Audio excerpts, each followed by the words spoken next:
Good morning, friends.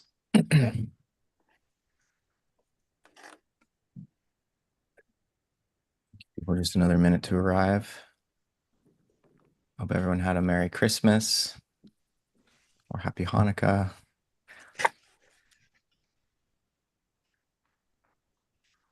I'm going to say a few things to summarize up to leading thought number 23.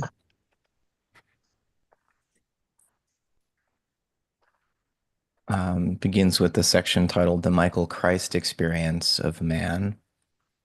And Steiner leads us through the role that Michael plays in helping to guide us away from the adversaries, Lucifer and Ahriman. Um,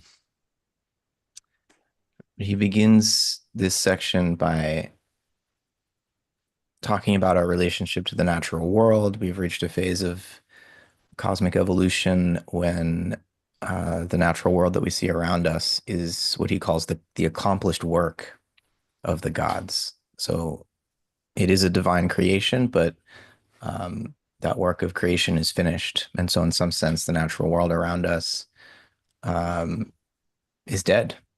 And if we want to bring real moral life into this mechanical world that we have created in some sense through the process of our human evolution, Steiner says we have to first discover that moral life or that freedom in ourselves, right? We're not going to find it outside of ourselves. And he warns us that Michael will not appear to us in visible form as some kind of natural phenomenon, some kind of miracle that would disrupt the way that this natural world operates. Michael does not appear to our physical senses.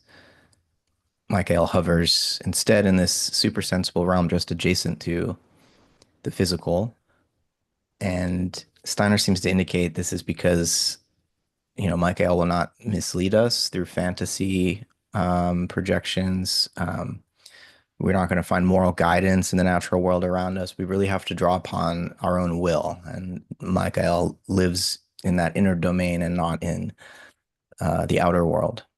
Um, he says that part of what's going on here is the accepting of the limits of the age of the consciousness soul, um, but that we can allow Michael to shine like a light through us, through our own thoughts, and from that inside out orientation, that nature can then be perceived in a new way through the warmth of our own heart and not just the cold intellect, which would be harmonic. And so we can then perceive nature, which now is the accomplished work, through the light of Michael.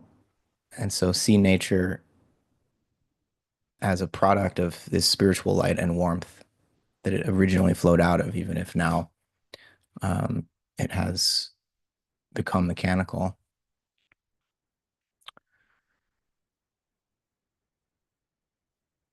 We must experience the physical world as it is in the present and not long for its spiritual past, right? This would be a Luciferic temptation. Steiner says our relationship to the Christ being uh, must be found within, and that this is not an indefinite or dimly mystical feeling. It must become a concrete and human feeling, giving us knowledge of our own supersensible being, even if the outer natural world shows us no sign of this. And so, if Michael allows us to perceive spirit in nature, Christ shows us our own spirit, the spirit in our own souls. And Steiner speaks about um, the way in which, just as the physical sun that we see with our senses produces the light and the warmth that brings color and life to the physical and etheric world, that within our own souls, Christ is just like this kind of sun that should be just as obvious when we turn inward to us as the sun is when we turn outward during the day. Um, and that Christ radiates the spiritual equivalent of light and warmth to purify our astral bodies.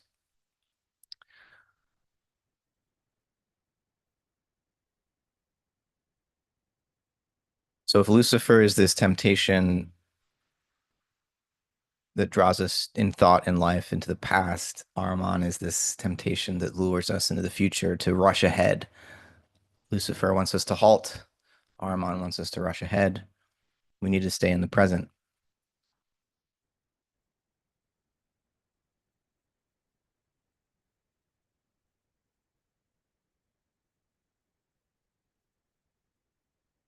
Steiner says that there can be no freedom except through the I, and he references the philosophy of freedom here.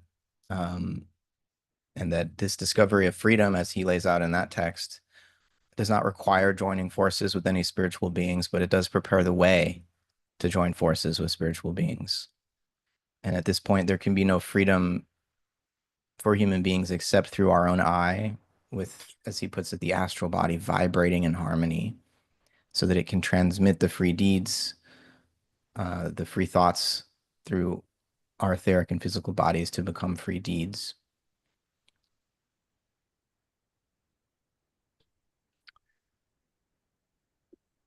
Anything else I want to share? I think in distinguishing between Michael and Armon, who are both these beings of intellect, Steiner gives us a few words of guidance.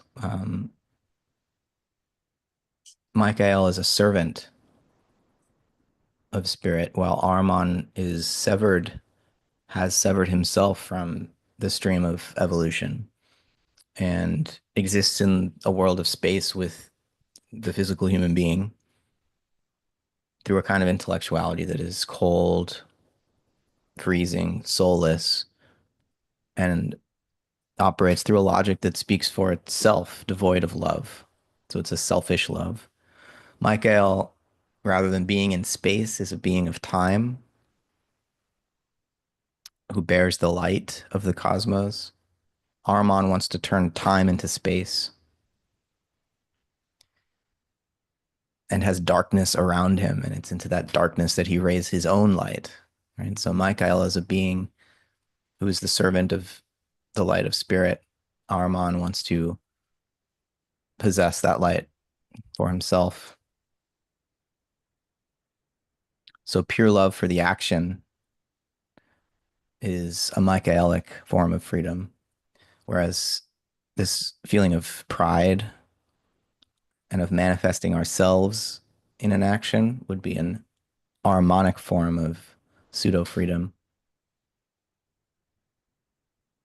So we have to guard against this temptation to find a fake kind of freedom in our intellectual power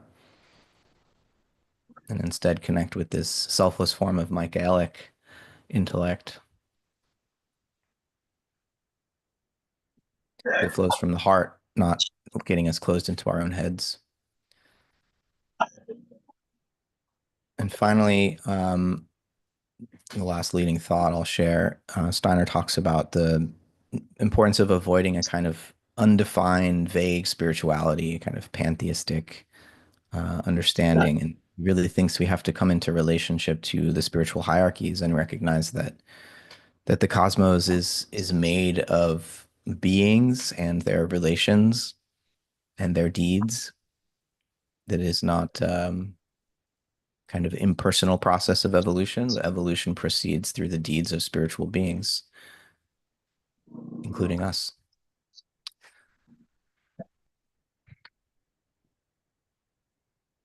So that's all I have to share.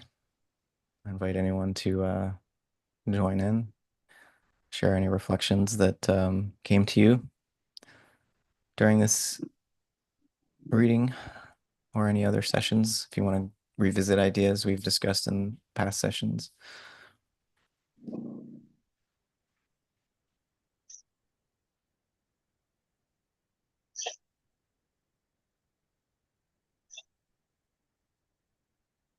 No, I'll go ahead, Jeff.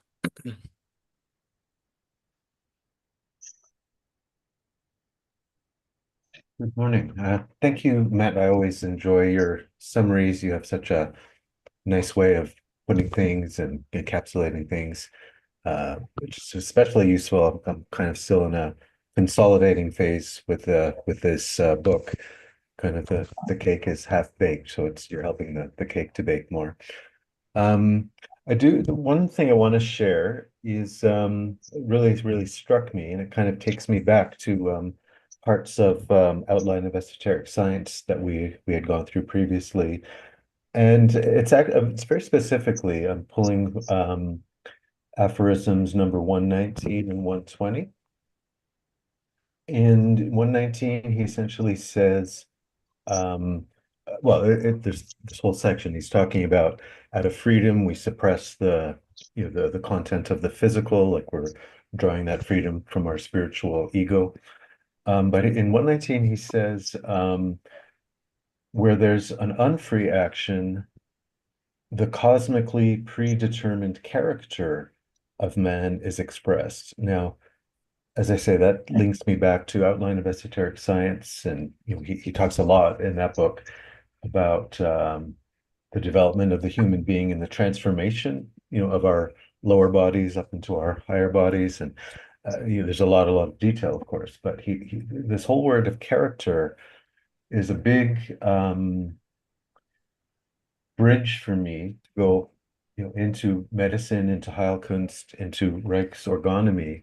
Character is such a deep technical word for Reich, and I don't think it's different. That I mean, Steiner, he's kind of using a word, but I think it's fair to draw in the full implications of Reich and character in the Steiner context. The way he's put everything and contextualized everything, it really gives us this big picture of kind of this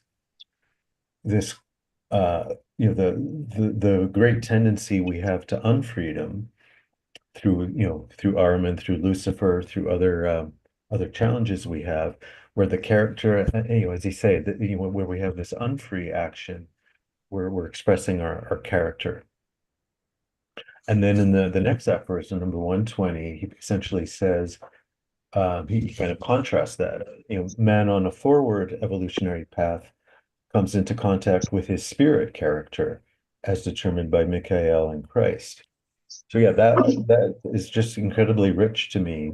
Say see, Steiner does this. He often goes into a great amount of detail, but then sometimes he just says one little word or phrase, and you kind of have to find the footnote for it.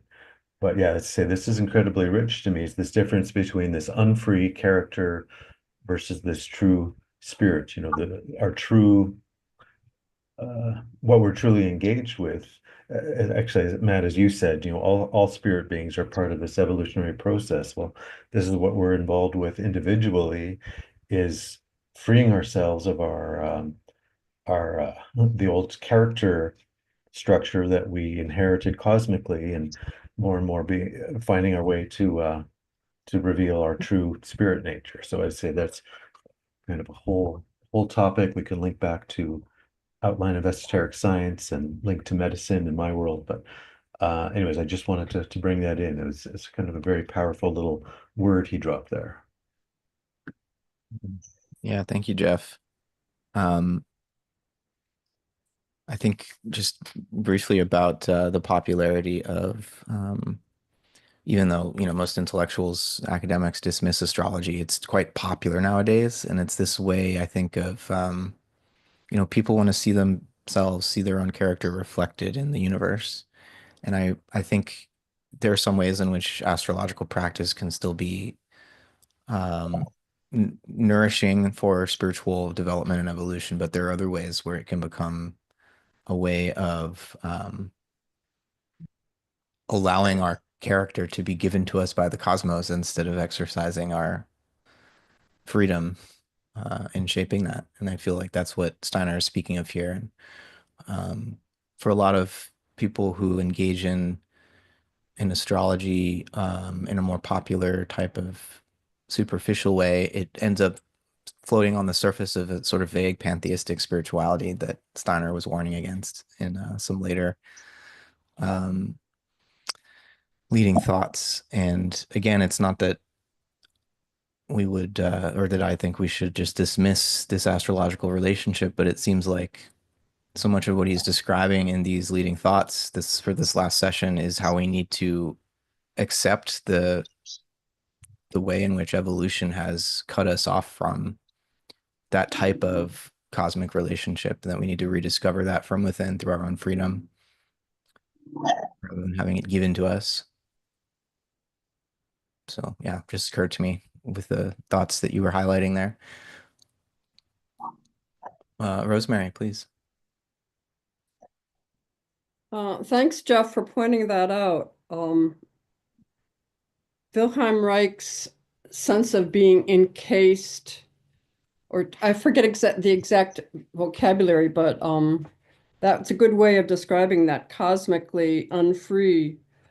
So my question is to the whole group. I've been dipping into popular culture the last few weeks, wondering if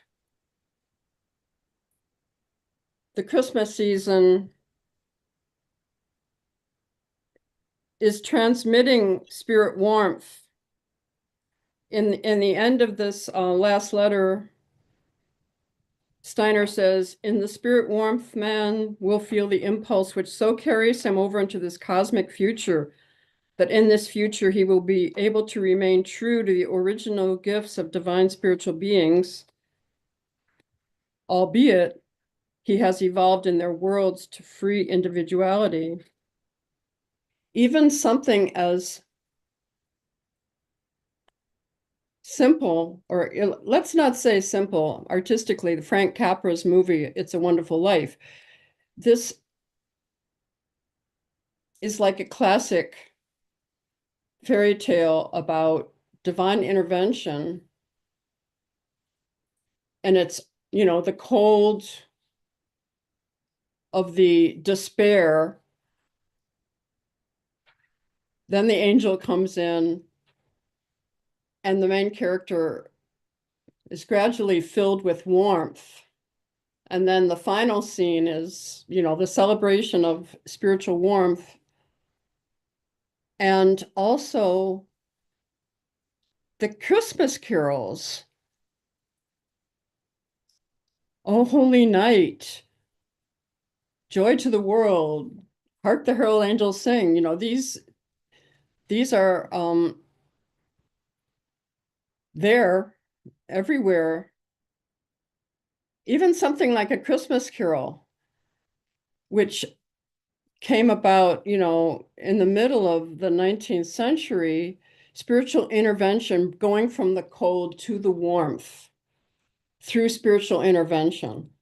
So it seems like that process of the Michaelic intervention, it doesn't have to have that name. It's happening, it has been happening. And if you look for it, you can find its manifestations. I'm just wondering if people have noticed that and maybe support this view that I'm bringing. Yeah, thanks, Rosemary. I do notice that as well. And I think being able to be sensitive to the character of these trends in the popular culture that we see is important so that we can get below just the names. They might not be referring to Christ or Michael, but is the impulse living there? Can we perceive that? Um, yeah, I see that too. Might say more about that in a minute. I want to see what Bruce has to say. Go ahead, Bruce. I'll try to follow up on Rosemary's comments from my own perspective. So it's been my process, my practice for some time now to love everything in the world and to practice active love for not just what comes to me, but just driving in a car and seeing other cars, to love the other cars, to see at the same time seeing many of these things as an harmonic. I see very clearly that many of these things are harmonic, but to respond with love for them. And I'm not really saying, this is just a preliminary to what I want to say. I want to say, how did it come about that I adopted this attitude? And it involves someone very important in my life. And because this is being recorded, I'll just say there was someone who very important in my life who does not respond to me in any way. So they don't. Things are a little bit better now over time, but for a long time, multiple years, they just didn't answer anything. They wouldn't never wish me. It's the kind of person who you would want to wish you happy birthday, even just to say it, or Merry Christmas, and that hasn't happened in many years. And so on. So this is someone I had a lot of investment in. And I had to face how I was going to respond to this. And for many years, I did not respond well to it. I wouldn't say it was horrible, but it was a pain to me all the time. And I would talk to other important people about my life, about it, what to do about it. And I would put them in the middle if I got them in the middle, and I couldn't, as much as I wanted them there, because I wanted them to fix it, couldn't do that. So my response eventually was, I mean, Rosemary spoke about an intervention from a spiritual being, and I don't know if that's what it was, but I said to, so this isn't my wife I'm speaking about. I said to my wife, who had similar problems with this person, just that you should just love them. And eventually, after some years, that apparently got through to me. And what I started doing was just sitting down on the couch in my house and spending a few minutes feeling my love for them, not sending them love, not surrounding them, not trying to change them, just feeling the love that I had for them. And that changed my work relationship to the whole world, because sometime after that, I started doing the same process with the rest of the world. No matter what it is, and no matter how I felt it treated me, no matter how I felt that thing in the world was influencing evolution, my response was always love. And I still try to do that. I'm not saying that every day is great. I'm not saying I'm really good at this. I'm just saying that it's now part of me to try to respond that way.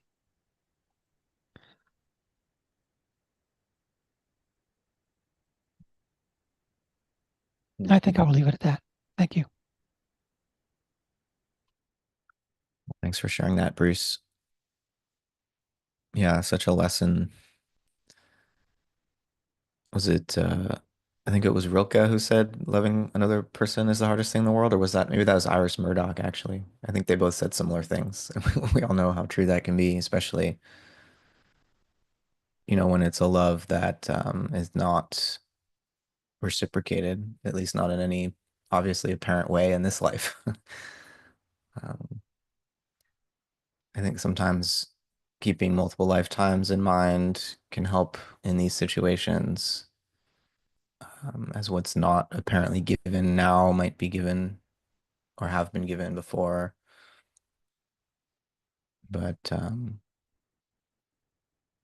it's how we know it's real love, right? If we're not needing the reciprocation of it. It can be real love when we do have that reciprocation, but we know for sure if it's not reciprocated. Alexandra, please. Yeah. Sorry, getting emotional, but thank you, Bruce. And for me, it's, really challenging because I live with someone, obviously, who I dearly love, who doesn't quite get what I'm going through right now. And I think probably a lot of us have those relationships in our life where it's anthroposophy hasn't found them, maybe spirituality hasn't found them at all. But I do see it anyways in him. And it's just a good reminder. Some days I'm just like, I can't do this. I'm gonna go become a nun in a monastery. I just like it's so hard sometimes.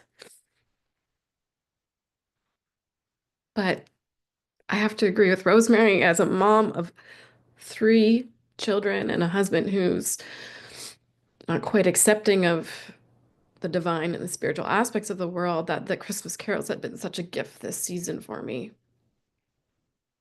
And just playing them and singing them out. And of course, my kids want Rudolph the Red-Nosed Reindeer and Frosty the Snowman, but I still make sure to play all of the beautiful ones and I'll sing them to go to sleep. And um, I do see, I really just, we started them quite early. We got our Christmas tree up so early. We had to take it out like right away because it was just dying.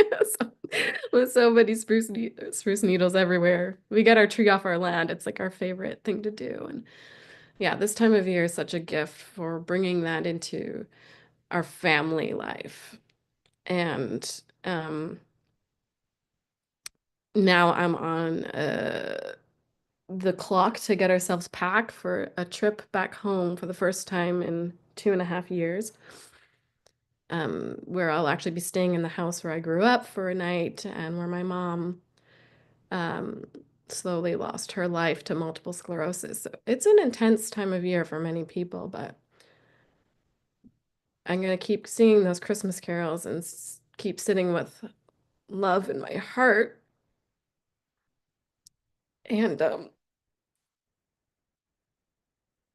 yeah, just being able to recognize these impulses, the Luciferic and the harmonic behind kind of the conversations that I even have with the people in my life, as opposed to, it's allowed me to not like be that person that's like, well, you have to see it this way.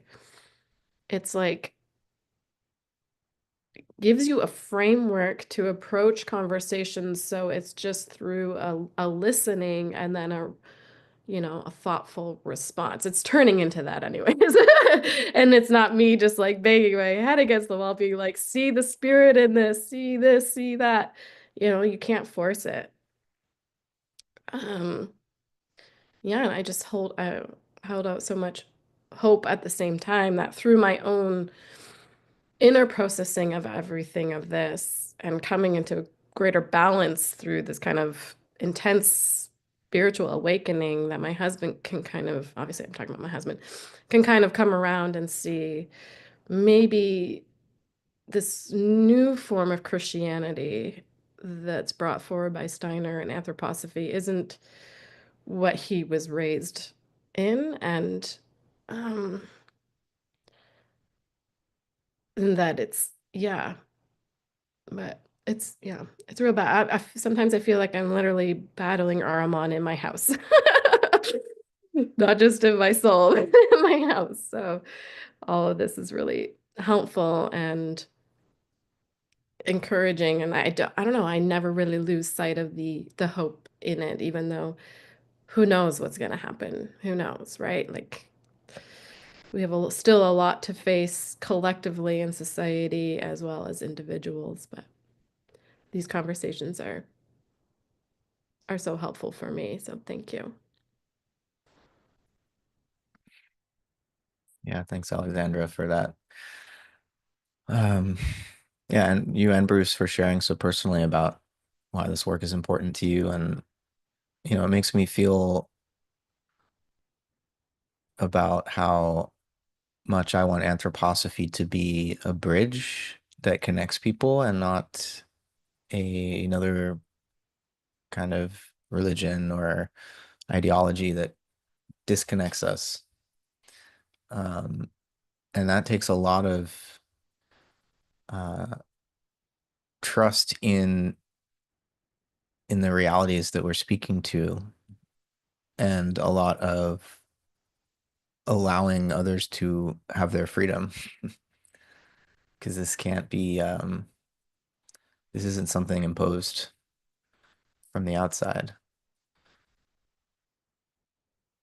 And the process of evolution that is being described in this book and in the anthroposophical perspective is a very long, arduous process, complicated, simple in some ways, but there's a lot going on. And But I think for those, in our lives who we wish were more in it with us, I think we just have to be patient. And yeah, not get too attached to the outer form of what we're talking about, but really live into the spirit of it and find ways of communicating about it that might not even be recognized as whatever, anthroposophy or whatever. It's just a way of being human.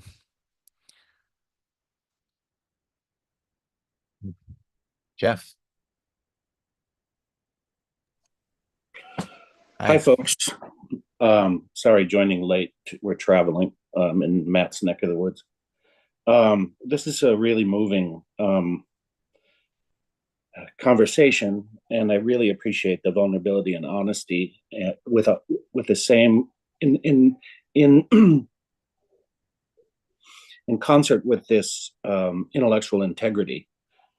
And this was a very striking section of aphorisms and essays.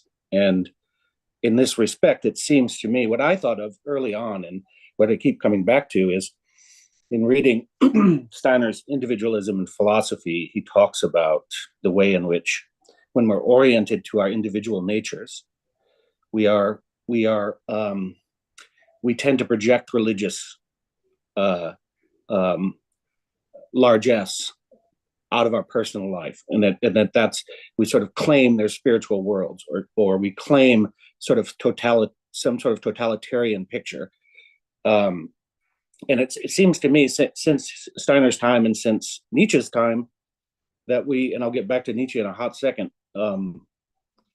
since Nietzsche's time and Steiner's time, that religion is accelerated into the sciences, right? And so that projection of a totalist reality that can be defined in a hyper-intellectual way, side by side with this Michaelic picture of what intellectuality is, and the idea that Michael brings the past, meaning our spiritual heritage, in some sort of continuity through character and personality.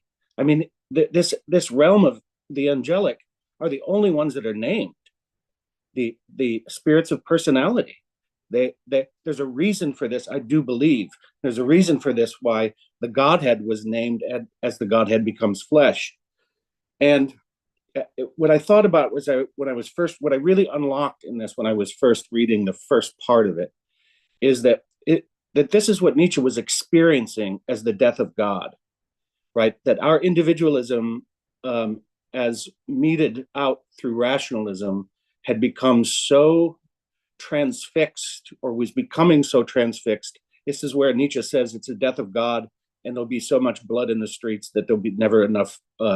There's never a deluge of water enough to wash it away, because of the violence associated with a singular way of looking at things. And I'm not trying to be doomsday about this. I'm really saying, here we have this existential moment that Nietzsche tapped into, and Steiner truly, truly picked up that Goethean thread that runs through Nietzsche, and is really put forward, I think, this idea that spiritual heritage that is the intellect, that is the gift we are given as intellectual creatures with soulful character and deep personality traits that we can tap into and transform in order to be the bridge that Nietzsche didn't have, but that Steiner provides, particularly in this generous offering of these aphorisms in these essays.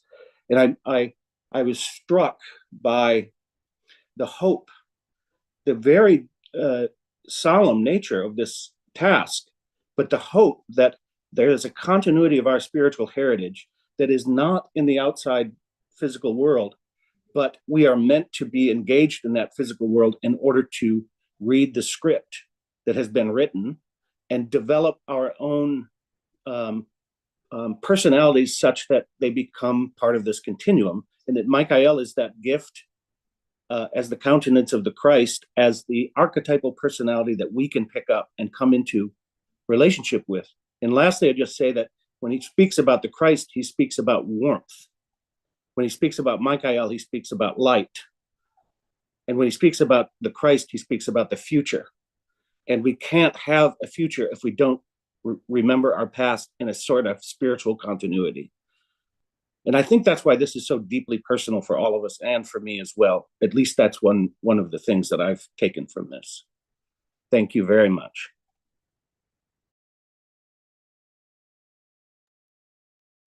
Yeah, lovely, powerful thoughts, Jeff. Thank you.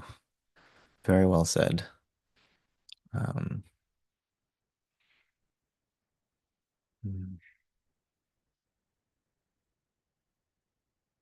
Speaking about popular culture and what's happening collectively, there seems to be, and I've been speaking to some uh, friends of mine on my YouTube channel about this, a lot of people converting to Christianity, who you wouldn't expect to convert to Christianity.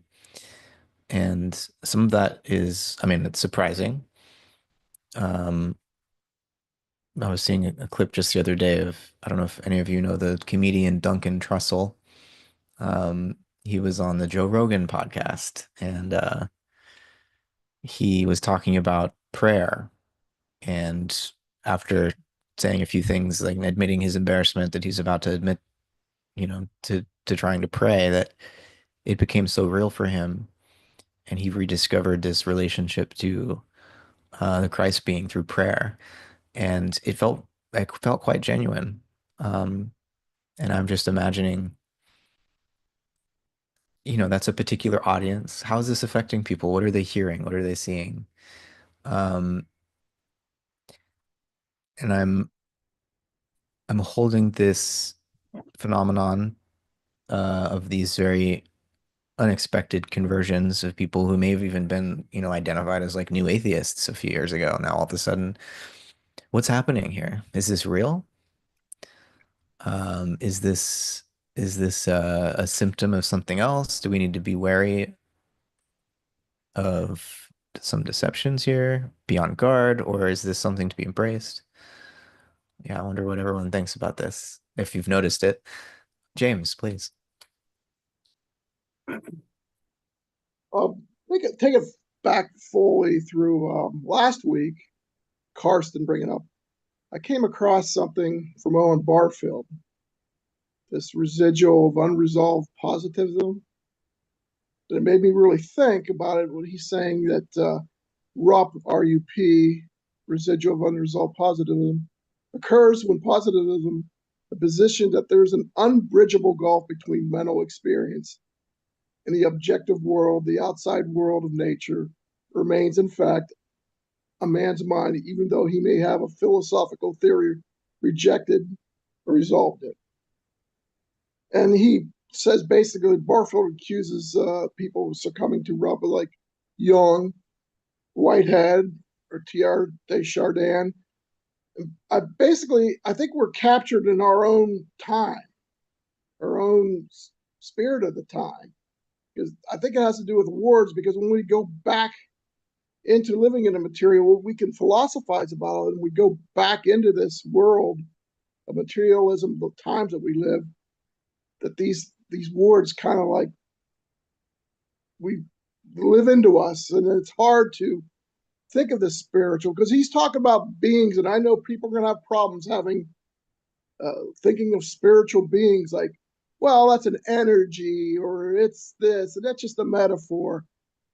But I think what Steiner wants to bring you into, like, you got to come in relation, and it's in between that. You got to come in relation with this, and basically, I think that this is sometimes hard in our times to do, but people like us that we're trying to bridge these gaps. So that's all I had to say. Thank you. Yeah. Yeah, I'm familiar with what Barfield says about thinkers like Jung, and like he mentions Whitehead too as having some of this residue. And um, yeah, I can see some of that. It comes through in the ways that Jungians would not want to think so much about the Christ being or Michael as an archangel, but as these are archetypal images projected out of our own psyche instead. It's safer to say that.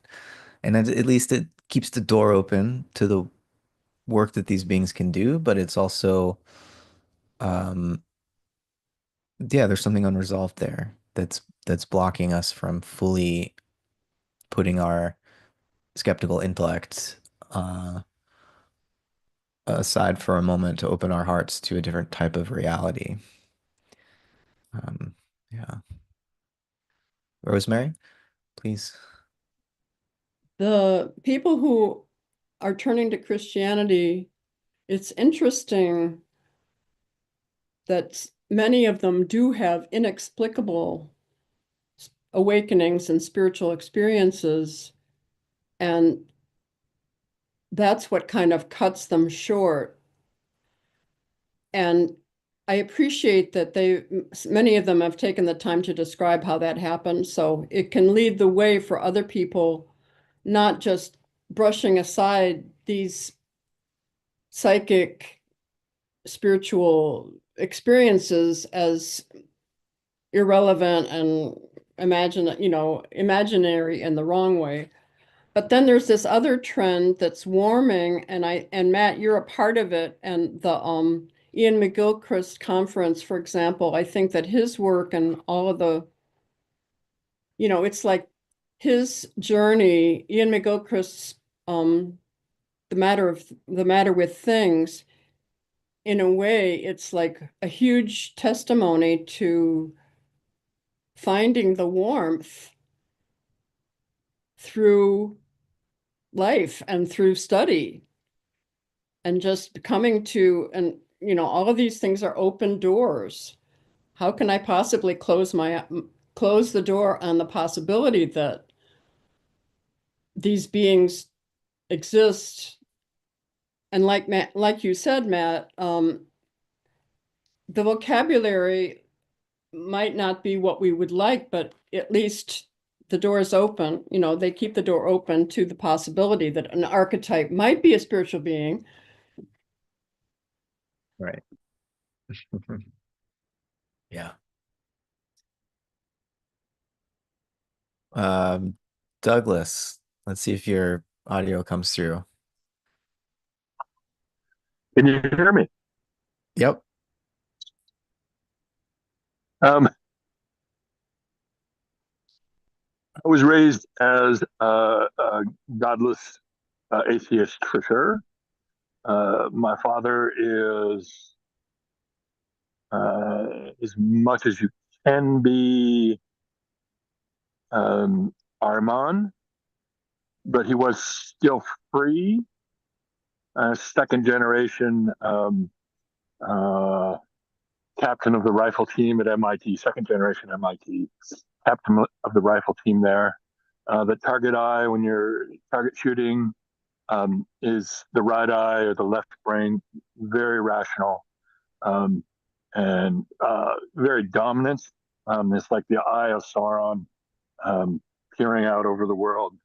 But he was still loving. He's passed not too long ago. Um, and he was very connected to nature.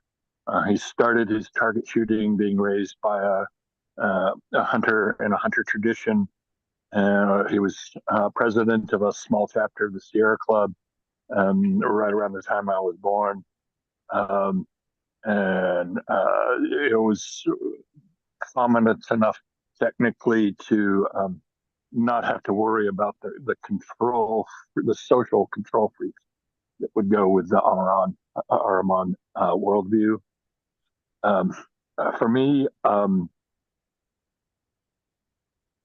I have uh, touched bases with Christianity through some difficult times, and I have found some solace there.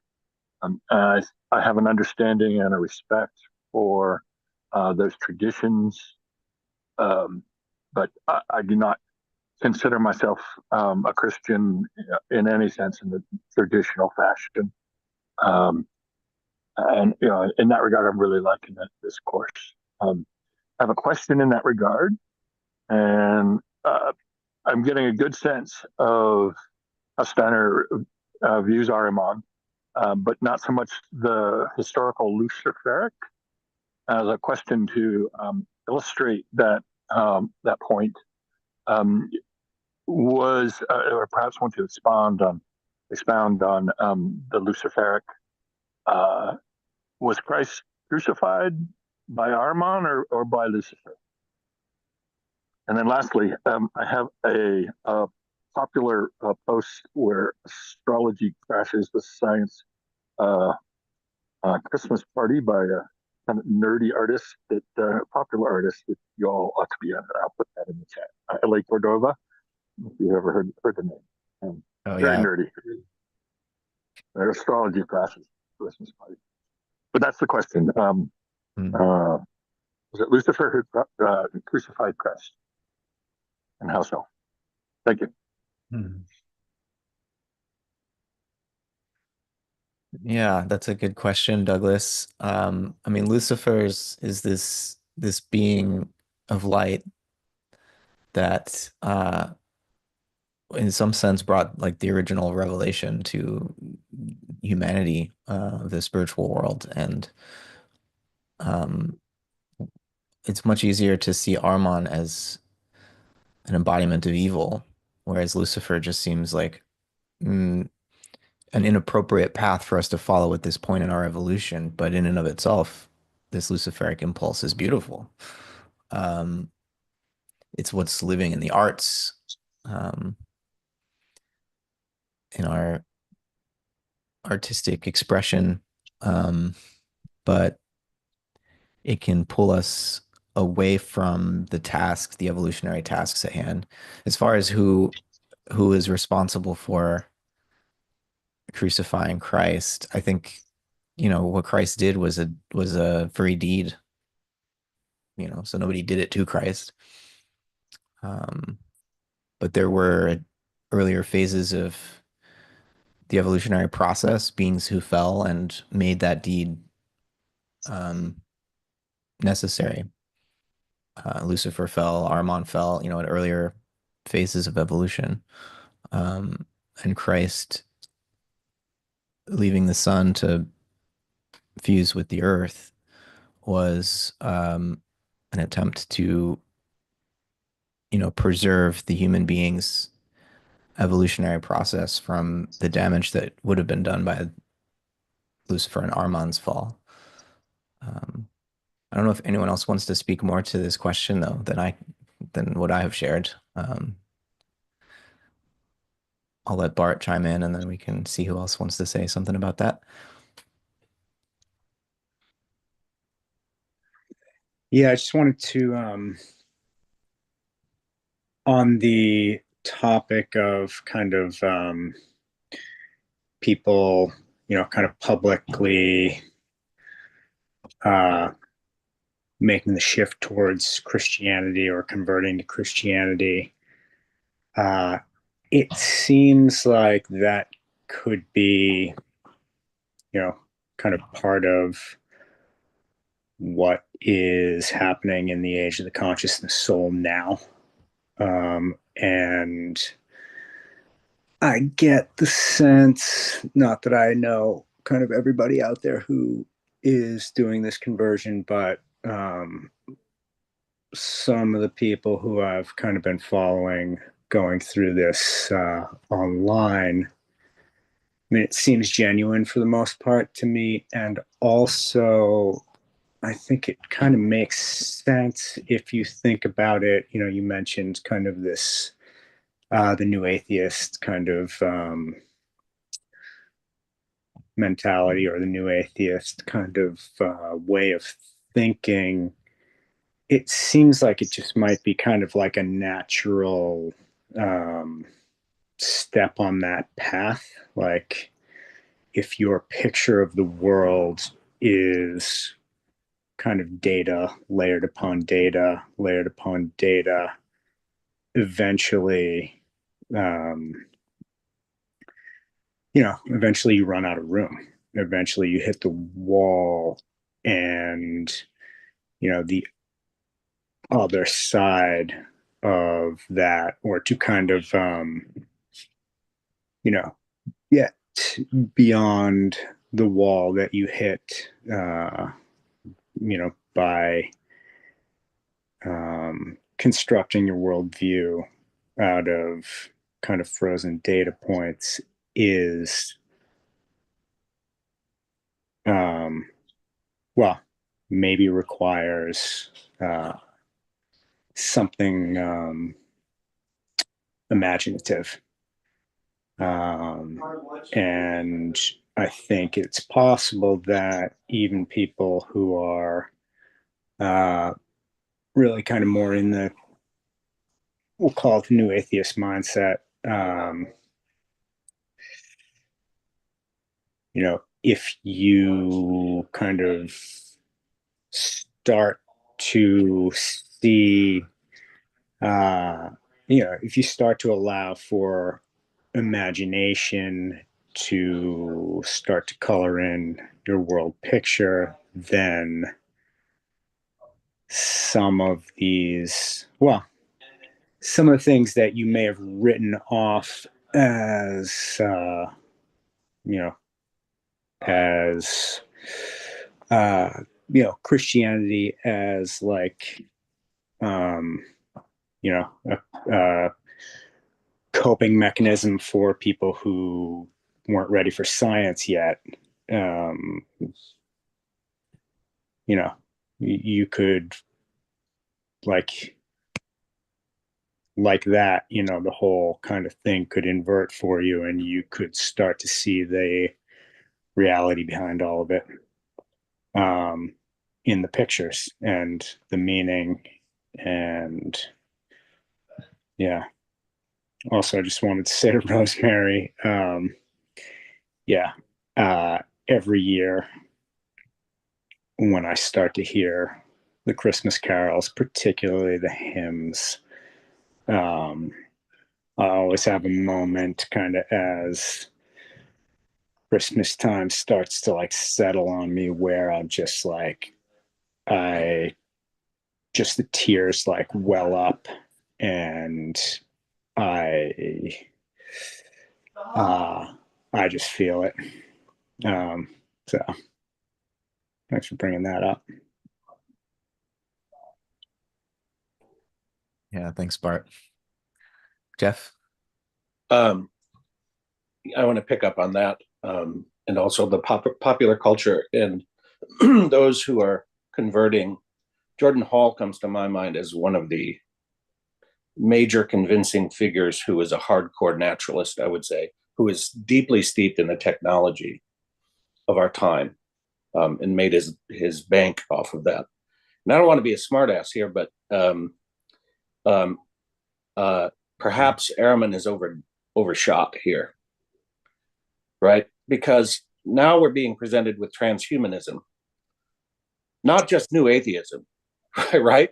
Talking about projection. This is a McLuhan-esque projection into a full-blown simulation that we're faced with, not as a scientific project, a science fiction project, but as very, very real and increasingly so, which isn't to lament that. It's to pick up this thread earlier about the Michaelic continuity that it really emboldens us, I would say, if we accept that thread, that through line from the spiritual world. Of course, we're going to reach this Nietzschean God is dead, because God did die for us, in a sense, both for us and for us, for our experience and for our, as a gift, say. And so this existential moment provides for, in our time, a very clear choice. Nietzsche's, in the spirit of McLuhan, Ehrman's gone too far. And you wonder what a spirit with likely a physical body, or at least physical clothing that is technical, has no soul and has not the comprehension of the breadth of what humanity can bring as a collective, and as individuals, as characters who are developing. And this is seems clear to me that this is a moment of conversion for many people, because you're choosing between a techno feudalist existence and a very, very human existence. Somebody said to me recently, and I thought it was interesting. It was from a Jungian perspective, and I retorted. He said, AI will never have human intelligence because it can't go to sleep. It doesn't have an unconscious, right? And I thought, well, now that's pretty damn good, right? But from a Jungian perspective, it's a little limited, because what we're saying is it can have that kind of intelligence because it doesn't die and live through the metabolizing process that then comes back to finish the business, so to speak, of the continuity of one's own spiritual biography through time and humanity's spiritual evolution, and how those things are all chemically tied together.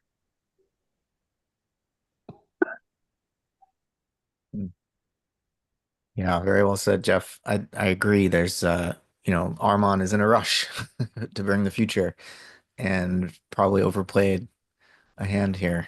Um, and there is so much momentum um driving our whole political economy in that direction towards a kind of transhumanist technocracy. Um, you know, I don't think it is, but Elon's a pretty good uh um possible vessel for a kind of incarnation of this being, Elon Musk, and he's not only the most powerful man financially, but increasingly politically now, and that's rushing us in a certain direction. But the resistance to that is becoming more aware of itself, and it's not a resistance that's going to fight force with force. It's going to fight with love. And that's a very different type of energy that Armon has absolutely no clue about. Right. So lots of forces are arrayed against humanity, it might feel like, but we have a secret weapon, if I can call it that. Yeah. And Bruce, you're asking about Jordan Hall. I will link you to a video. He had a conversation with I mean, he's done lots of conversations, but here's one with John Vervaeke about his conversion, if you're curious. Really smart guy. I haven't spoken with him publicly yet, but I do hope we've been chatting behind the scenes to arrange that. Alexandra, please. Yeah. The only one I really know about, I don't even know her that well, but I listened to the podcast, The Light of Everything by with Patrick and Jonah. They're seminary priests in the New Christian Community of North America, co-directors of that. And they talked about Naomi Watts, who's like a journalist, well-known Jew, and she had a mystical experience with Christ, and they actually go through her shares on that and kind of look through it in light of, kind of, I guess, how Steiner would look at it, how esoteric Christian would look at it. And yeah, it sounds like a pretty profound experience she had and then shared. And yeah, the only thing is with Aramon and like all this, this whole conversation, and goes back to kind of what I shared earlier. There is a sneakiness to it at the same time. I agree. Our spirit, our soul is the counteraction to this, bringing our soul online is so important in this, but seeing how it works out in like the everyday, like I brought up this idea of Elon and like the chip, and my husband's reaction is, oh, that's so far away. That's like he kills monkeys, right? Like so there's this other counter narrative in all of this that's sneaky about it, that's keeping people kind of unaware of this kind of larger picture. And Yeah, so how do you have these conversations when there's so much out there that counteracts it in the mainstream media that downplays these works of Ahriman, that downplays this role that Elon has. Who knows what he's doing? We really don't know, right? So there's so for me, the hope in it isn't, of obviously having awareness of it. For me, it's like so essential for like just my family. And um yeah, but I guess we'll see the timeline on of this all. Um and just in general, anything that seems to like be on the good side of the administration of like JFK Jr. or I know Joel Salentine's going to be involved in like regenerative agricultural perspective. I think these are great, but then it gets so twisted and divisive, and my husband's just like, well, then they just try to attack those characters, and this is going back to the character thing, and they just do, like there's such a purposeful thing that goes forward of attacking these, yeah, of those episodes of attacking the character of even someone like Naomi Watts. I'm sure there was so many attacks on her after this came out about her mystical experience and how I think so it's tricky for me. I'm in this balancing act, and I guess I mean a lot of us are, but Hmm. how does one how does one you respond to your car? Mm. Yeah. Anyways, so yeah, I guess we'll see, but I'm glad to have the awareness, but at the same time, how quick is this all going to happen? I think is we don't know, but it'd just be interesting to have a sense of it. Yeah. Did you have something to add, Jeff, or is your hand still up? Okay. Um, so we're at time, but I can't help but mention this film. I watched it for the second time last night, called Her, with Joaquin Phoenix, and Naomi Klein is the voice of this AI device that Joaquin Phoenix's character falls in love with. And it's this future scenario, not too far in the future, where, all sorts of people are starting to have relationships with their AI. And it gets normalized. And the pervading um, emotion of the film is the just profound, crippling loneliness that everyone is suffering from. And people are so lonely that when, their friends like, yeah, I just started a new relationship with my computer, uh, people just accept it because they're like, yeah, I get it. I'm super lonely too. Like, I understand why you would do that. And it's so disturbing and also so relatable because it's not that far-fetched at all. We're at that point now where people are already doing this. And when I think about that loneliness and the role that Christ and Michael can play for us in our in transforming our inner life, I mean, it's these are beings who are specifically offering us a hand in that place of loneliness, but like we have to go through that. That's the nihilism, that's the nothingness that's there after the death of God in that old traditional sense. And yeah, we have help, but we have to open the door.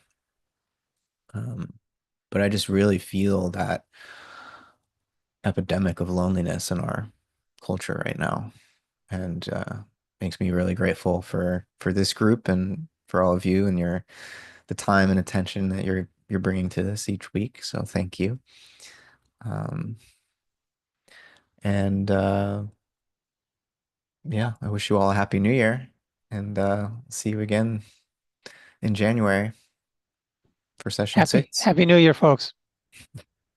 Goodbye. Happy New Year.